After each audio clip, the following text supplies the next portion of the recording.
বন্ধুরা, এখন বাজে সকাল 7টা। এখন থেকে আমি ব্লগটা শুরু করছি। আজকে হচ্ছে আগস্ট মাসের 8 তারিখ। তো আজকে আমার বার্থডে। চলো সারাদিন কি করি না করি তোমাদের সাথে শেয়ার করব। তো দেখতে থাকো ব্লগটা।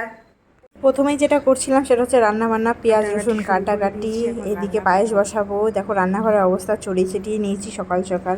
এই দেখো, তারপরে রান্নাটা প্রায় হয়ে গেছে। মাঝে আর ভিডিও নিতে পারিনি কারণ খুব ব্যস্ততায় ছিলাম। তারপরে স্নান করবো, স্নান দান করে পুজোতে দিতে যাব, ওই জন্য যাই।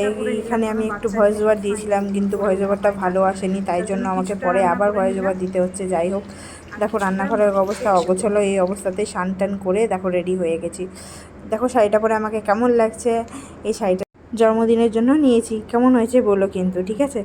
এখন রেডি হয়ে নিচ্ছে, একটু স্নান করে এসে কেবল শাড়িটা পরেছি। এখন একটু চিরুনি করে, একটু হালকা করে চিরুনি করছি, যত তাড়াতাড়ি করা যায় আর কি, কারণ লেট হয়ে যাচ্ছিলো। তারপরে হালকা একটু লিপস্টিক লাগিয়ে নিলাম। এখন যেটা মেইন কাজ সেটা হচ্ছে সিঁদুর পরা। এই দেখো সিঁদুর কৌটা থেকে সিঁদুর পরে নিলাম। প্রচণ্ড তাড়াতাড়ি করছিলাম কারণ মন্দিরে যেতে হতো, ওর আবার ডিউটি আছে।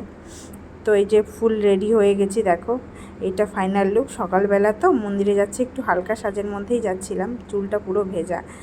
যাই হোক, বলতে বলতে বাড়ি থেকে বেরিয়ে পড়লাম। এই দেখো রাস্তা দিয়ে যাচ্ছি, হালকা একটু বৃষ্টিও হয়েছিল, রাস্তাটা ভেজা ভেজা আছে। তারপরে দেখো ছেলে সামনে, বাবা বাইক চালাচ্ছে আর আমি পেছনে।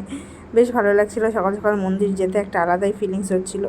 রাস্তাটা দেখো, এই রাস্তাটা দিয়ে আমি আগে যাইনি মানে মন্দিরে, তো প্রথমবার গেলাম, ভালো লাগলো। তারপর মন্দিরের সামনের থেকে দোকান থেকে কিছু কিছু জিনিস কিনে নিচ্ছিলাম, কারণ আমার বাড়ি থেকে তেমন কিছুই নিয়ে যায়নি, ওখানে সমস্ত কিছু পাওয়া যায়, তাই জন্য কিনে নিলাম। এই যে এবার মন্দিরে ঢুকবো, তো আস্তে আস্তে মন্দিরে ঢুকেও পড়লাম। জন্মদিনের সকালটা এইভাবে কাটলে কার না ভালো লাগে বলো? আমার তো খুব ভালো লাগে।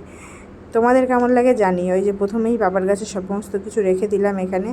প্রথমে আমি মায়ের মন্দিরে যাব, পুজো করব, আরতি করব, তারপরে বাবার মন্দিরে আসব। যাই হোক, প্রথমে আমি মায়ের মন্দিরে এখানে আরতি করার জন্য সব গুছিয়ে নিলাম। এই যে আমি আরতিও করছিলাম।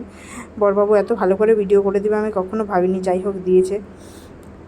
তারপরে এখন এবার বাবার আরতি করব, তারপরে এই যে মায়ের আরতি করার আরেকটা ক্লিপ, ভিডিও ক্লিপ এবার পাশাপাশি দুটো দেখতে পাবে।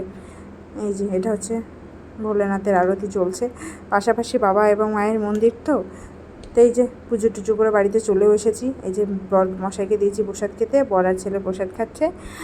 দেখো দুজন কেমন করছে, যেমন এটা দুষ্টু তেমনি এটাও দুষ্টু, দুটোই একই রকম। যাই হোক, আমি এখন একটু এগুলো চেঞ্জ করে ঘরের পুজোটা করব।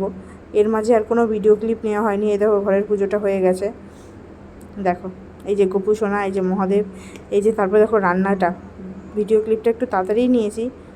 এ দেখো কী যেন মুখে দিয়ে দিল, কত দুষ্টু একবার ভাবো। এই যে এটা চিকেন করেছিলাম, ক্রিমি চিকেন বানিয়েছিলাম, চাটনি করেছিলাম, ভাত হচ্ছে ওদিকে, পায়েস, তারপরে ডাল, ব্যাস, আর লাস্টে থাকবে পোলাও। এই দেখো ফাইনালি আমার থালি রেডি, যেটা আমি বার্থডেতে খেয়েছিলাম। তো ভিডিওটা এইভাবেই নেওয়া আছে, এইভাবে শেয়ার করছি। এখানে খুব সিম্পল কিছু করেছিলাম, অত তাড়াতাড়ি করতে পারিনি এত সকাল সকাল। তো খাওয়া দাওয়া শেষ করে একটু রেডি হয়ে গেছিলাম বেরোবো বলে, একদম ফুল রেডি। তখনই দেখো বৃষ্টি, কেমন লাগে, এত মন খারাপ হয়ে গেছিলো, কিচ্ছু বলার নাই, প্রচণ্ড মনটা খারাপ হয়ে গেছিলো। এত সুন্দর করে রেডি হলাম যে একটু ঘুরতে বেরোবো, মনে হচ্ছিলো কান্না করেই বসে বসে। যাই হোক, আর কোথাও তো যাওয়া হলো না, তাহলে ভিডিওটা এখানেই শেষ করলাম।